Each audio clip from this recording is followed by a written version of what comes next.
अजीजा ने मन आपको आपके भाई आदिल राजा का सलाम पहुंचे। मैं आपको खुश आमदीद कहता हूं सोल्जर स्पीक्स के ऊपर। आज जो मैं बात आपसे करना चाहता हूं, इसीलिए मैंने अपने रेजिमेंटल कलर्स पहने हुए हैं और अपना रेजिमेंटल कलर्स पहन के मैं आपसे बात करना चाहता हूं, क्योंकि मैं तकलीफ में हूं, शदीद तकलीफ में हूं। जिस तरह आप में से कई लोग जो पाकिस्तान में जो बसारत रखते हैं, जो जहन रखते हैं, फोरसाइट रखते हैं, थोड़ा बहुत भी उसको, जिनका जो है ना एक बैलेंस हेड है अपने कंधों के ऊपर, शोल्डर्स के ऊपर, उनको ये बात पता है कि जो कुछ भी इस वक्त पाकिस्तान में हो रहा है उसने हमारा नजरिया पाकिस्तान या मुतालात, जो मुताला पाकिस्तान है, पाकिस्तान स्टडीज जो है, जो आइडियोलॉजी है पाकिस्तान की, जो हमें 78 ईयर्स से या 75 ईयर्स पढ़ाई गई थी, जो पिछले 3 साल में हुआ है, वो पिछला पिछला सारी की सारी आइडियोलॉजी, नजरिया पाकिस्तान वाइप आउट हो गया है सारे का सारा। हम अपने बेसिक बिलीफ्स को क्वेश्चन कर रहे हैं और बिल्कुल राइटली क्वेश्चन कर रहे हैं। तो फिर अब सवाल ये पैदा होता है कि क्या हमें सच नहीं बोलना चाहिए? बहुत से सच हम इसलिए नहीं बोलते क्योंकि हमें लगता है कि वो पाकिस्तान के नेशनल इंटरेस्ट में नहीं है। कौन डिफाइन कर रहा है पाकिस्तान का नेशनल इंटरेस्ट?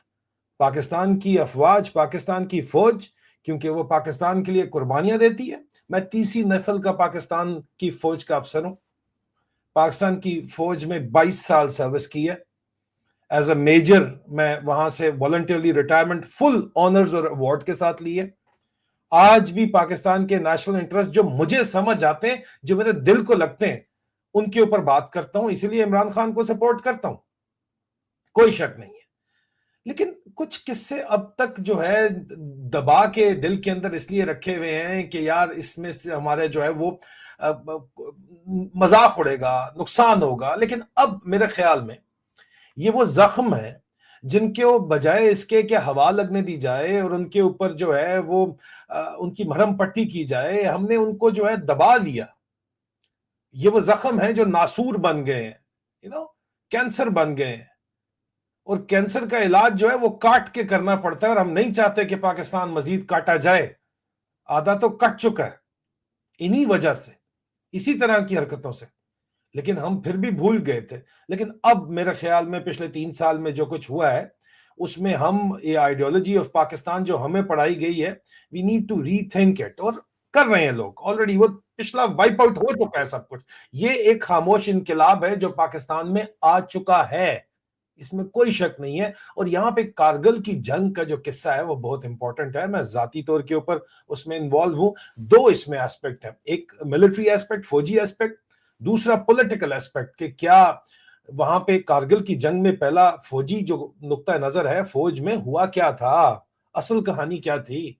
आपको जो बताई गई वो तो कुछ और थी। फौज के अंदर हमें क्या बताया गया था और हमने क्या देखा वहां पे रहते हुए, वो क्या था। एक तो वो एस्पेक्ट है। दूसरा, नवाज शरीफ साहब और प्राइम मिनिस्टर अटल बिहारी वाजपेयी साहब जो हैं, वो अमन की आशा के साथ जो है वो एक पाकिस्तान और हिंदुस्तान के अंदर अमन कायम करना चाहते थे। नवाज शरीफ ने दावा किया कि उनकी पीठ के अंदर पाकिस्तान की फौज ने छुरा घोंप दिया कारगिल की जंग करके। आज दिन तक वो यही कहते हैं। उसके अंदर हकीकत क्या थी, क्या हकीकत है, क्या फसाना है? मेरे ख्याल में इन दो एस्पेक्ट के ऊपर बात आज हो जानी चाहिए, दोनों के ऊपर अलग बात होनी चाहिए। और एक आई विटनेस की तरफ से ये बात पाकिस्तान के नेशनल इंटरेस्ट के अंदर की जा रही है, क्योंकि पाकिस्तान की आइडियोलॉजी इस वक्त रीडिफाइन हो रही है। पाकिस्तान अपने कौमी हीरोज को जिस तरह ट्रीट करता है, इमरान खान की ट्रीटमेंट से वो बात इंतहाई वाजे हो गई है। और पाकिस्तान का कौन सग्गा है, कौन सज्जन है, कौन दुश्मन है, जो हमें बताया गया वो झूठ बोला गया है। यहां से तो वही बात वाजे समझ आती है। अब आ जाएं मुद्दे के ऊपर। कारगिल वॉर जिस वक्त हुई तो मैं पाकिस्तान मिलिट्री एकेडमी की फाइनल टर्म में था। 1999 के शुरू के अंदर यह वाकया है। उस वक्त मैं PMA, Pakistan military academy 99th PMA long course से मेरा ताल्लुक है, और मैं बटालियन सर्जेंट मेजर भी था फर्स्ट पाकिस्तान बटालियन का। और वन फाइन डे, और उस वक्त 5 टर्म्स होती थी, अभी 4 होती हैं, 2 साल की ट्रेनिंग होती है। हमारे वक्त के अंदर 2.5 साल की ट्रेनिंग होती थी, 5 टर्म्स होती थी, 6-6 महीने की। अब 5वीं टर्म शुरू होते ही हमें जो है वो कमांडेंट ने इकट्ठा किया। इंगल हॉल है टॉप के ऊपर, कर्नल इंगल के नाम के ऊपर, उसको मजाक में कैडेट्स उंगल हॉल भी कहते हैं। लेकिन उंगल हॉल में जब बुलाया जाता है तो कहते हैं कोई ना कोई उंगल होने वाली है। तो बहरहाल हमें इंगल हॉल में बुलाया गया, we went to the Engle hall, और हमें बताया गया कि भाई आपका जो है वो स्पेशलिस्ट ट्रेनिंग शुरू हो रही है, because Pakistan is going to war with India in Kargil. हमने सुना भी नहीं था नाम कभी कारगिल का, कि यार कारगिल किधर से आ गया। नक्शे खुले कारगिल के, पता चला कि यार ये सियाचिन का जो आखिरी सेक्टर है लसा, उसके साथ दरास और कारगिल शुरू होता है, और उस तरफ मकबूजा कश्मीर है, इस तरफ आजाद कश्मीर है। हमें तो ये बताया गया था। और हिंदुस्तान ने एक दफा फिर रात की तारीकी के अंदर हमारे ऊपर हमला कर दिया है, और अब हमने अपने वतन का वकार जो है वो बचाना है, तो हमने अब जंग की तैयारी करनी है। So we are going to war, we need to prepare. हमने कहा चलो ठीक है। हमें कहा गया कि आप अब बजाय 2.5 साल के, अगले 3 महीने के अंदर अंदर हम आपको पास आउट करेंगे, 3 महीने आपको ट्रेन करेंगे, जंग के लिए जंग होने लगी है। और उसमें हमें जो ऐसे भी लोग थे जो अफसर बनने आए थे, आज ब्रिगेडियर हैं पाकिस्तान की फौज के, जनरल बन जाएंगे। वो जिस वक्त पाकिस्तान मिलिट्री अकेडमी आ रहे थे तो वो कहते थे कि हम तो ये समझ के आ रहे थे कि जो ही फर्स्ट टाइम एंटर करेंगे वहां पे हमें जीप मिल जाएगी, बैटमैन मिल जाएगा, सलूट लोग मारेंगे, और यहाँ पे 2 साल से रगड़े पे रगड़ा खा रहे हैं, और अब रगड़े खाने के बाद जो है वो पता चल रहा है कि जंग पे जा रहे हैं। हमारे तो अफसरी के ख्वाब जो है वो ख्वाबे खरगोश हो गए। हमने कहा बहरहाल अभी तैयारी करो बच्चे, you have signed up for this, तो अभी तो तैयारी करनी पड़ेगी। और हमारे लिए स्पेशल वॉरियर्स 99 एक एक्सरसाइज प्लान की गई, और कहा कि जी 99th लॉन्ग कोर्स वॉरियर्स 99, हमारे कोर्स का नाम भी वॉरियर्स 99 पड़ गया। उसके बाद से इन्होंने पास आउट होते ही जी कारगिल जाना है। ठीक है जी। अभी हम कारगिल के बारे में पढ़ रहे थे, और स्पेशलिस्ट माउंटेन वॉरफेयर की ट्रेनिंग हमारी शुरू होगी। रगड़ा प्रोग्राम सुबह शाम हमारा शुरू हो गया, शुरू हमने कर दिया। उसका जो कल्मिनेशन पॉइंट था उस रगड़े प्रोग्राम का, वो फील्ड फायरिंग रेंजेस नौशहरा के अंदर जो है, वहां पे फील्ड फायरिंग का एक बाकायदा तौर के ऊपर डेमोन्स्ट्रेशन भी था, और हमने उसके अंदर हिस्सा लिया। वहां पे हम गए, और कमांडेंट पाकिस्तान मिलिट्री एकेडमी उस वक्त थे मेजर जनरल, बाद में लेफ्टिनेंट जनरल बने, और पेशावर के कोर कमांडर बने जनरल इम्तियाज शाहीन पंजाब रेजिमेंट के। वो आके बैठे, उन्होंने हमारा 1.5-2 घंटे बताया कि बेटा अभी तुम लोग जंग में जा रहे हो, वहां पे तुम लोगों को पानी राशन करना पड़ेगा, सिर्फ दाल खिलानी पड़ेगी। सबका त्राह निकला हुआ था, क्योंकि इतने दिनों से दाल ही खा रहे थे मुसलसल, क्योंकि लंगर पे that is the easiest dish to be cooked.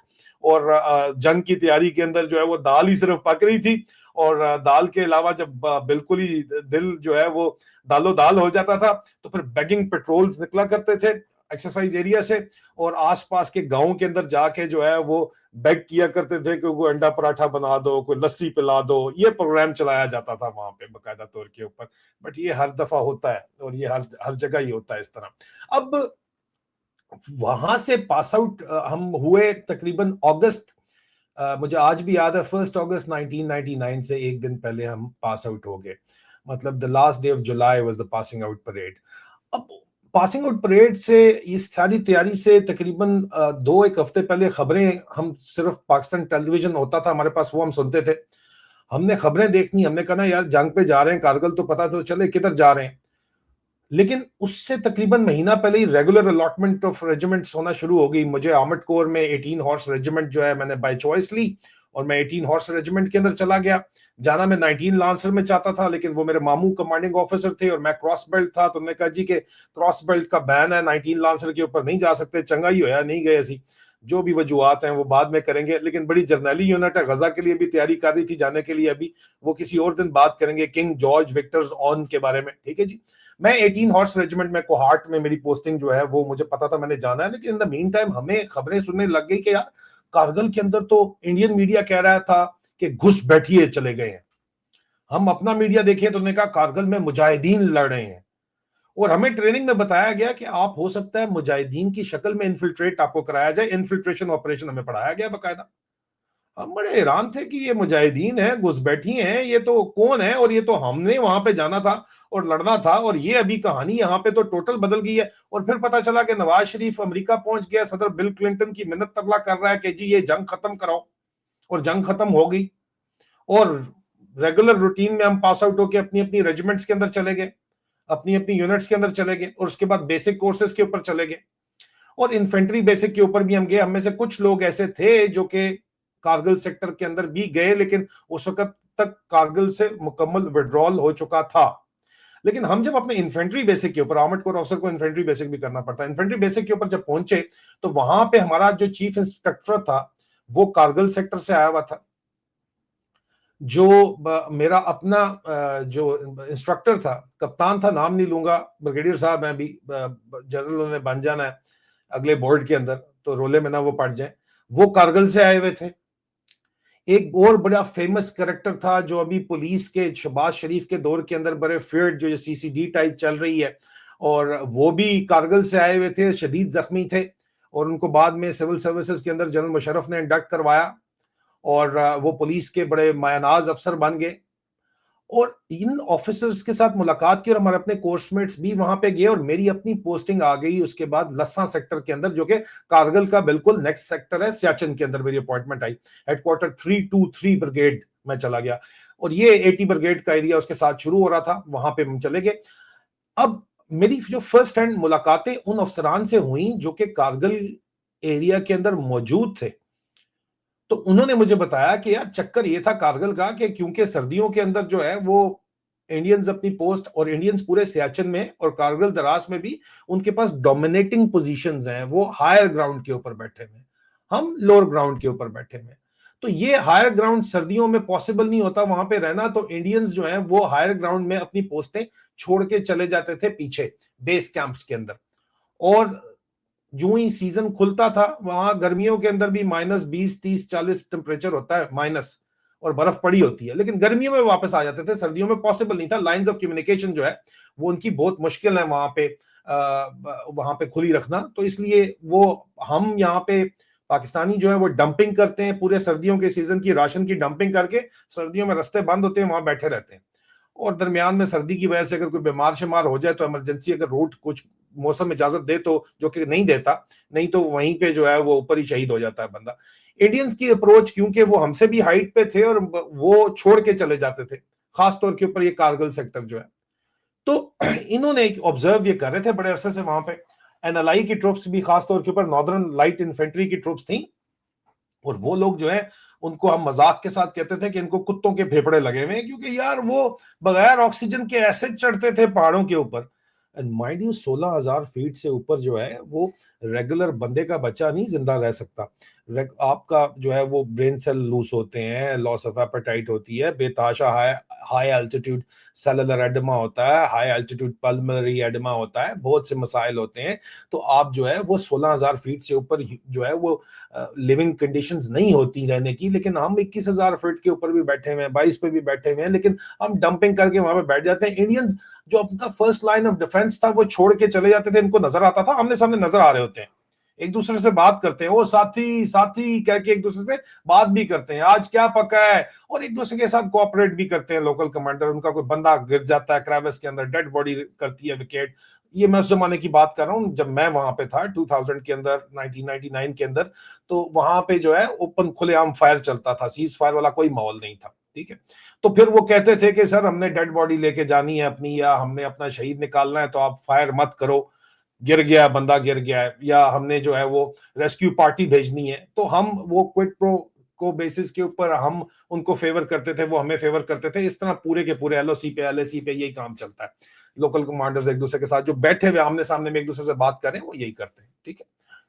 अब इनको पता था कि जो हमारी फ्रंट के ऊपर बैठे हुए ये लोग, ये छोड़ के चले जाते हैं सर्दियों में। तो रिपोर्टें मुसलसल की जा रही थी कि सर सर्दियों के अंदर वहां पे पोस्ट खाली होती है। इन्होंने जनाब operation local field commander northern area ने प्लान किया, कमांडर 10 कोर को बताया, कमांडर 10 कोर ने कहा कि सर ये ऑपरेशन तो बड़ा चंगा है। तो अब दूसरा पॉलिटिकल सीन के अंदर मैं आऊंगा, कागजों के अंदर कार्रवाई ये पूरी करते हैं, इसीलिए आईनी तरमीम इस वक्त आसिम मुनीर भी कर रहा है कि कागजों के ऊपर ये अपने आप को सेफ रखना चाहते हैं, इसलिए सेफ करते हैं। लेकिन यहाँ पे जो कहानी है वो मैं आपको बता दूं, जो कहानी है वो बड़ी ही अजीबोगरीब सी हुई कि इन्होंने नवाज शरीफ को ब्रीफिंग दी। अब ये पॉलिटिकल सीन भी साथ साथ में चला रहा हूं, क्योंकि नवाज शरीफ और अटल बिहारी वाजपेयी जो है वो अमन की आशा चला रहे थे। मैं कहा नवाज शरीफ को ब्रीफिंग देनी जरूरी है। जनरल मुशर्रफ उस ब्रीफिंग में, हेडक्वार्टर 10 को रावलपिंडी में, उसके अंडर कमांड पूरे का पूरा नॉर्दर्न एरिया आता है, वहां पे बैठे हुए थे, लेकिन अंग्रेजी के अंदर ब्रीफिंग थी। नवाज शरीफ साहब जो मर्जी कहे, इंतहाई एक नालायक किस्म के आदमी है, ये पूरी जो यहाँ पे बहुबाट बरादरी है वो इसी किस्म की है, ये भजे के पाए से आगे की इनकी गेम नहीं है, और बस इनके ऊपर कोई हैं, इनको इनको तरीका तरीका आता है किस तरह जो है वो गटर के ढक्कन भी चोरी हो या रेलवे की लाइनें चोरी हो या वहां से ये सिलसिले चले। अब्दुल्ला हारावाला की औलाद अगर यहाँ पे चढ़ी हुई है तो ये पाकिस्तान की कौम के अमाल है जिसकी वजह से चढ़ के बैठी हुई है। लेकिन अंग्रेजी उनको कोई नहीं आती थी। ये ब्रीफिंग्स अंग्रेजी और मैप्स में देते, इन्होंने मुश्किल किस्म की अंग्रेजी में ब्रीफिंग दी। और हमें ये जो ब्रीफिंग में अफसरान मौजूद थे उन्होंने बताया कि नवाज शरीफ ने पूरी ब्रीफिंग उसके सर के ऊपर से गुजर गई।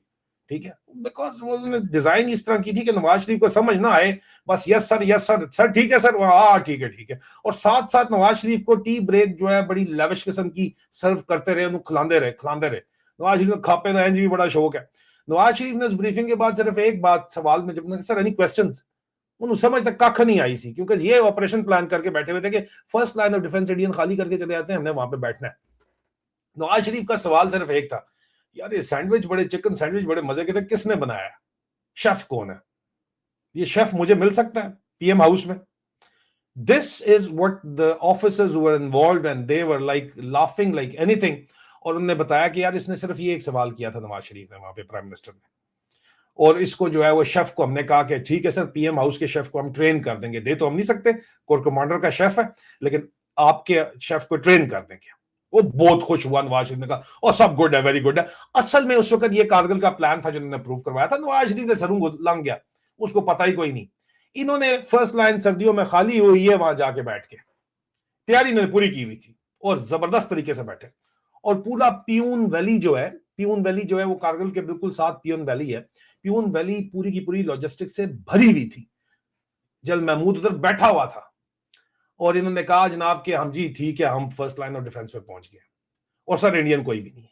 लेकिन इंडियंस क्योंकि ऑलरेडी बहुत ज्यादा हाइट के ऊपर बैठे हुए, तो द्रास कारगिल रोड से आगे तक 2 से 3 लाइंस ऑफ डिफेंसेस थी और वो सारी पीक्स के ऊपर थी, ये टाइगर हिल्स वगैरह जितनी भी हैं। तो इन्होंने देखा कि जो नेक्स्ट लाइन ऑफ डिफेंस है वो भी इंडियन खाली करके गए हैं। अब ओरिजिनल प्लानिंग नहीं थी कि सेकंड लाइन ऑफ डिफेंस पे जाएंगे इंडिया की, और ना ही ये लॉजिस्टिक जो है उसकी प्लानिंग हुई थी और ना ही लॉजिस्टिक्स अवेलेबल थे इतनी बड़ी प्लानिंग के लिए। इन्होंने सेकंड लाइन ऑफ डिफेंस पे भी गई है। जब सेकंड पे पूछा तो उन्होंने देखा कि सर तीसरी के ऊपर भी कोई नहीं बैठा हुआ, और बजाय इसके कि ये सोचते कि लॉजिस्टिक चेंज, ये जर्नैल सोचते, नलायक तरीन जर्नैल हमारे इस कौम के, अपने आप को बहुत सियाना समझते हैं। स्कॉट रिडल ने कहा था कि पाकिस्तानी फौज का मसला ये कि वो, पाकिस्तानी जर्नैलों का मसला ये कि वो अपने आप को बहुत सियाना समझते हैं लेकिन उतने सियाने हैं नहीं, और सियाना कहां हमेशा गूं खाता है, ये बात भी जहन के अंदर रखिए। इन्होंने तीसरी लाइन के ऊपर भी पहुंच के सीधा द्रास कारगिल रोड के ऊपर पहुंच गए, उसको ब्लॉक कर दिया। उनके स्मॉल आर्म से भी वो हिट हो रही थी। ऊपर रिपोर्ट गई इंडिया को पीछे कि जनाब ये इंडियन जीएचक्यू के अंदर दिल्ली में रिपोर्ट हुई कि जनाब ये तो सर देर ऑलरेडी देयर, यहाँ पे हमारा द्रास कारगिल जो मेन रूट है वो बंद कर दिया, और ये इनका सियाचिन का रूट था। सियाचिन की अभी मूव तो बहुत ब्रेव थी, ठीक है, बहुत ही बहादुरों वाला काम था, और अफसर भी जो ऊपर बैठे हुए थे वो बहुत ही बहादुर थे, कर्नल शेर खान, और उनकी बहादुरी का एक्नॉलेज इंडियन कमांडिंग ऑफिसर्स ने किया है। कर्नल शेर खान की साइटेशन उसकी लाश की जेब के अंदर रख के इंडियन कमांडिंग ऑफिसर्स ने साइटेशन लिख के भेजी थी, जिसके ऊपर उसको निशाने हैदर मिला, हवलदार लालक जान। लेकिन हम यहां पे बैठ के सुन रहे थे कि इंडियन मीडिया कह रहे हैं घुस बैठी हैं, और वो पाकिस्तानी कह रहे हैं ये तो मुजाहिदीन लड़े, हम तो लड़ ही नहीं रहे। और जो ऑफिसर्स वहां पे लड़े थे वो इसी तरह के ट्रैक सूट्स पहन के, इसलिए track suit, regimental track suits पहन के लड़े थे, वर्दियां नहीं पहनी हुई थी उन्होंने, शदीद सर्दी के अंदर। और क्या शेरों की तरह लड़े थे। अगर ना लड़े होते तो इंडियन कमांडिंग ऑफिसर कभी भी साइटेशन लिख के कर्नल शेर खान, कैप्टन शेर खान की जेब के अंदर न डालता, ठीक है, बहादुरों की तरह लड़े थे। लेकिन आप लोगों ने उनको कहा ये तो भाई मुजाहिदीन है, मरण से तल्लुक ही कोई नहीं है। और इस राज को छुपाने के लिए बजाय इसके कि कोर्ट मार्शल किए जाते वो ऑफिसर्स जिन्होंने प्लान किया था कि एक लाइन ऑफ डिफेंस प्लान की थी, तीसरी के ऊपर पहुंच गए, कोई लॉजिस्टिक नहीं अवेलेबल थी, और उसके बाद विड्रॉ करना पड़ गया इसलिए कि आपकी लॉजिस्टिक प्लानिंग नहीं थी। लॉजिस्टिक प्लानिंग फेलियर था, एब्सोल्यूट फेलियर था। आप यहाँ पे कमांडर सारे जो है गुडेरियन बन के और पैंजर डिवीजन के कमांडर बन के फिरते हैं, और आप में से किसी को भी ये बेसिक समझ नहीं थी कि इतना बड़ा ऑपरेशन करने जा रहे हैं, तो उसके लिए लॉजिस्टिक चेन जो है, अगर आप अगले एक आपने जो प्लान किया है उससे एक्सटेंड कर रहे हैं, तो उसके लिए आपको लॉजिस्टिक्स पहले चाहिए, लेकिन सर्दियां थी, वो वहां पे इतना आसान काम नहीं है लॉजिस्टिक पहुंचाना, तो आपने उनको कह दिया लिव ऑफ द लैंड। वो वहां पे किस तरह रह सकता है, लिव ऑफ द लैंड कैसे कर सकता है? और ये आई विटनेस अकाउंट जो है मैं आपको सुना रहा हूं, 3-3, 4-4, 5-5 दिन लोग सोए नहीं, क्योंकि इंडियंस ने जवाब के अंदर अपनी पूरी आर्मी की जो मोस्ट डेकोरेटेड रेजिमेंट्स थी और बटालियंस थी, उन्होंने उनको कहा कि बेटा अभी ये हमारी प्रेस्टीज का मामला है, और उनके पास ताजा ताजा बूफर्स गन भी आई हुई थी। बूफर गन उन्होंने मूव की वहां पे, और इंडिया की टॉप की जो रेजिमेंट्स हैं, उन टॉप की रेजिमेंट्स को उन्होंने वहां पे, बटालियंस को वहां पे कहा कि बेटा ये तुम्हारे जितने भी गोरे ने तुम्हें ऑनर अवार्ड दिए हैं ना, ये सारे वापस ले लेंगे तुमसे, अगर तुमने ये वापस ना लिया। जो इनकी जो फ्रंट लाइन है, जो टाइगर हिल्स के ऊपर खासतौर के ऊपर इनका जोर था। बड़ी क्लियर कम्युनिकेशन है। इंडियंस ने कहा कि इनका लाइन ऑफ कम्युनिकेशन काट चुका है, और मजीद रीइंफोर्समेंट बूफर गन्स ने काट दी। उनको भी पता था चैटर से कि ये बहुत ज्यादा आगे आगे है, इनका लॉजिस्टिक पीछे से कुछ भी नहीं है, ना खाना आएगा ना वेपन एमुनेशन आएगा। लेकिन ऊपर जब आप चढ़े होते हो तो भाई स्ट्रेट फॉरवर्ड सिटिंग डक को मार रहे होते हो। इंडियन कमांडर्स ने कहा कि जितनी गोलियां है ना उतने बंदे मरवा दो, लेकिन लेना है हमने, वापस हमने ऑक्युपाई करना है। दलेरों की तरह पाकिस्तानी भी लड़े, इसमें कोई शक नहीं है, लेकिन आपके पास जब लॉजिस्टिक्स ही नहीं है तो पत्थरों से लड़ोगे, आगे से गोली आ रही है तो। और इंडियन आर्मी में भी ऑर्डर था कि अगर पीठ दिखा के कोई वापस आए, तो हमें यह बताया गया हमारी साइड पे पाकिस्तान में कि उनको ऑर्डर था कि अगर कोई पीठ दिखा के वापस आ जाए, विड्रॉ हो जाए, तो उसको अपने ही लोग गोली मार देते थे, तो वो वापस नहीं आते थे। और अगर छाती पे गोली ना लगे, पीछे कमर पे गोली लग जाए, तो उनको पेंशन बेनिफिट्स नहीं मिलते थे, ये हमें बताया गया था। मेरा ख्याल में इसके अंदर भी हकीकत मौजूद है। उन्होंने जिंदगी मौत का मसला बना लिया, उन्होंने जोरे बाजू से वापस लिया, और हमारे जो ऊपर बैठे हुए थे ऑफिसर्स और जवान लड़ रहे थे शेरों की तरह, लेकिन गोली नहीं है तो किससे लड़ेंगे भाई। और उन्होंने विड्रॉल अपनी मदद आपके तहत शुरू किया, और बेतहाशा हमारी जानें गई, और हमारी लाशें जो हैं वो इंडियंस के हाथ लाशें तक आ गई। और वो लाशें लेने की वापसी पे हम इनकार कर रहे थे कि नहीं ये मुजाहिदीन है। वेरस ऑफिसर्स बेवकूफ नहीं थे, उनको पता था कि हम किसके लिए लड़े। उन्होंने अपने जो आईडीज हैं वो अपने साथ रखी हुई थी, नहीं तो कैप्टन कर्नल शेर खान की साइटेशन कैसे इंडियन कमांडिंग ऑफिसर लिख के भिजवाता। और बजाय इसके कि इतना कोलोसल फेलियर जो है जिन लोगों ने किया उनको सजा मिलती, उनको मजीद इस राज को छुपाने के लिए रिवॉर्ड किया गया। General Mahmood lieutenant general promote हुआ जनाब, वो जो चीफ इंस्ट्रक्टर, बड़ी कोवेटेड पोजीशन होती है, वो आके बैठा हुआ था इंपॉर्टेंट पोस्ट के ऊपर, उनको प्रमोशंस दे के वहां से एफसीएनए से निकाला गया, ताकि ये लोग, इनका बूथा बंद रहे कि अंदर खाते चल क्या रहा था। क्योंकि मामला उल्टे पड़ गए या पॉलिटिकल साइड के ऊपर। जब वक्त जाके नवाज शरीफ रोया, नवाज शरीफ ने रोला मचा दिया कि मुझे उन्होंने बताया ही नहीं, हालांकि उसको ब्रीफिंग दी गई थी। उन्होंने कहा जी मेरे तो ये अमन की आशा की पेट के अंदर छुरा घोंपा इन्होंने, विच वाज टेक्निकली करेक्ट। उसको पता था, उसको नहीं इसलिए नहीं पता था नवाज शरीफ को कि इन्होंने डिजाइन की इस तरह की ब्रीफिंग की थी। Let's be fair and honest कि नवाज शरीफ को समझ ही ना आए कि करण की जा रहे हैं। और उनको पता था फौज में कि नवाज शरीफ की कमजोरी है खाने पीने की, जिस तरह इस वक्त आसिम मुनीर की कमजोरी मरियम बनी हुई है मुबैना तौर के ऊपर। बदला तो चंगा मुका रहा है वैसे, अब मैं क्या इसकी तारीफ करूं इस बाप की यार, वैसे आपस की बात है। एनीवे, लेकिन ये हकीकत है। Coming back to the main topic, Nawaz Sharif को जो ब्रीफिंग दी गई थी उसमें बाय डिजाइन उसको, हालांकि तुम प्राइम मिनिस्टर हो, तुम्हारा मिलिट्री सेक्रेटरी तुम्हारे साथ बैठा हुआ है, तुम्हारा पर्सनल प्राइवेट सेक्रेटरी तुम्हारे साथ बैठा हुआ है, तुम्हारा काम है कि भाई इतनी बड़ी इंपॉर्टेंट ब्रीफिंग चल रही है तो तुम पूछो, बजाय इसके कि तुम पूछो कि सैंडविच कहां से आया, तुम सवाल जवाब करो। उसने सवाल जवाब नहीं किया, उन्होंने डिजाइन ऐसा किया हुआ था कि लंग जाए, वो लंग गया काम। ये ऐसी बात नहीं है कि अमन की आशा की पेट के अंदर छुरा मुशर्रफ घोंपना चाहता था। मुशर्रफ ने तो उसके बाद इंडिया में जाके अमन की आशा पार्ट 2 चलाया, वाजपेयी साहब के साथ आप देख लो जो आगे उन्होंने मामलात वहां पे जाके चलाए, वो आपके सामने ही है। वहां पे डार्लिंग बन के वो बैठे हुए थे, इंडियन मीडिया की भी। वहां पे कॉन्क्लेव होते थे जहां पे वो जाते थे नॉर्मलाइज करने के लिए।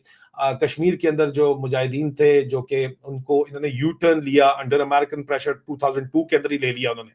1999 से 2002 में इन्होंने पावर टेक ओवर की और इन्होंने 9/11 के फौरन बाद गेम इनकी पलटी।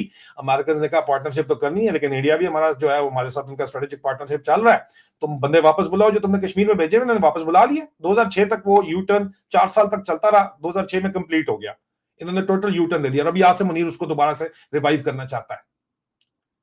But this is the actual story of Kargil यार, जिसमें हमसे इतना झूठ बोला गया है, हमने अपनी लाशें अबैंडन कर दी यार, और ये 75 साल से हमसे झूठ बोल रहे हैं। बंगाली के बांग्लादेश अलग इसलिए हो गया था कि जनाब हिंदुस्तान दरमियान के अंदर बैठा था यार, देखो। और ऊपर से आज भी बड़े बड़े अच्छे लोग कहते हैं कि नहीं बंगालियों ने बहुत जुल्म किया।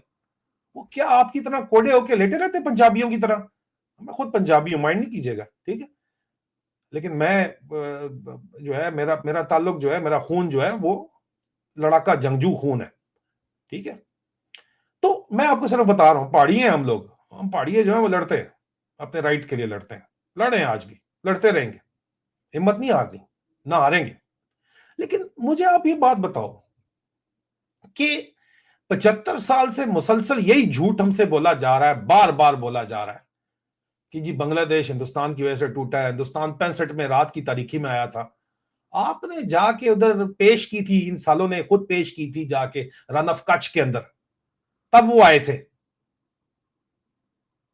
ठीक है। आपने डिफेंड किया, बहादुरों की तरह डिफेंड किया, यंग ऑफिसर तो लड़ता है, आपने लाहौर को डिफेंड किया, लाहौर सेक्टर को, बहादुरों की तरह आपका यंग ऑफिसर बहादुर है, उधर भी बहादुर है, वो भी अपने जो है वो वतन के लिए लड़ रहा है। दोनों तरफ जो है आप आपस में लड़े, और मिलिट्री इंडस्ट्रियल कॉम्प्लेक्स जो है वो पैसे कमा रहा है, और पाकिस्तान के जर्नैल सिर्फ और सिर्फ हिंदुस्तान की दुश्मनी और अब अफगानिस्तान की दुश्मनी के ऊपर, अपने मुल्क के ऊपर कब्जा मेंटेन रखना चाहते हैं। ये असल पाकिस्तान स्टडीज है, रेस्ट ऑल इज बुलशिट, ये हकीकत है। अगर आप चाहते हैं मजीद इसके ऊपर कुछ इंडिविजुअल्स के किस्से हैं, कुछ पर्सनल स्टोरीज हैं, अगर आप चाहते हैं कि मैं उसके ऊपर बात करूं तो मुझे बताइएगा कमेंट्स के अंदर, उसके ऊपर मैं बात करूंगा। आज के लिए सिर्फ इतना ही, अपना ख्याल रखिए, खुदा हाफिज।